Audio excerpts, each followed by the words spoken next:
Lord that I know. In our text this morning, we're going to meet a man who's going to help another man. Both of their names start with Z. The man named Zechariah will help a man named Zerubbabel. Zechariah receives the word of God for Zerubbabel, and he helps him. Sometimes we can get a word, sometimes we can be in the word, but we have to ask ourselves, am I allowing myself to be used to help somebody else? And Zechariah this morning receives a word. It's not for him, it's for somebody else. He's being used by God. Zechariah is the one that God speaks to. He's the one that this book is named after. He is the man of God.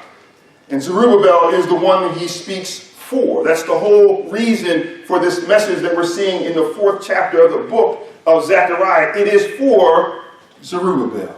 Zerubbabel is a man who's going through some difficult times in his life, and God sends someone to help him. What's interesting, as we just finished up our series last week in the month of May on how to study the Bible, we have to understand, I'm sure we're now all trained, we're now all listening, we're all trying to figure out some of those questions we dealt with last week as far as the context and the questions last month rather. But now we also have to look at the type of text that we're in. And it's interesting to know because this book here of Zechariah is a book of prophecy. Three things actually that we need to know about books of prophecy is, first of all, we need to know who they're ministering to. Secondly, we want to know who their contemporaries are, who else is ministering at that time. And thirdly, we have to understand that any time that we look at God telling somebody what will happen, we have to look at both the near and the far perspective. The near and the far perspective. We have to understand, first of all, who is it that Zechariah is ministering to? He's ministering to this man named Zerubbabel. Zerubbabel is the governor of Israel. He's ministering at a time when God has called Zerubbabel to bring Israel back to Jerusalem. They've been through 70 years of captivity because of sin. They have now been outside of their homeland for an additional 60 to 70 years. And now God is saying it's time to come on back home. And so he lifts up a man named Zerubbabel to be the one to lead them back to Jerusalem. But if you know anything about living in this world, there are times that when God calls you to do something, it can be difficult. Just living, just being a Christian, just waking up in the morning can sometimes be difficult, but it's good to know this morning that God sends help. Because where God is calling Zerubbabel, he's lifting up Zechariah to give him a word of encouragement.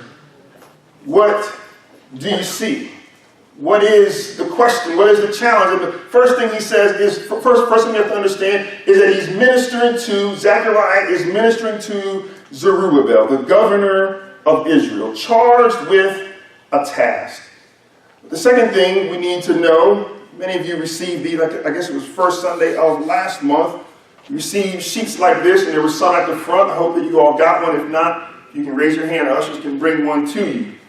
But we see these sheets like this, and we say, why is this important? Because I think it's important as we become better Bible students that we understand how the Bible is constructed. As we are in the book of Zechariah, he's ministering to a man named Zerubbabel, and Zerubbabel, his story is told in the book of Ezra.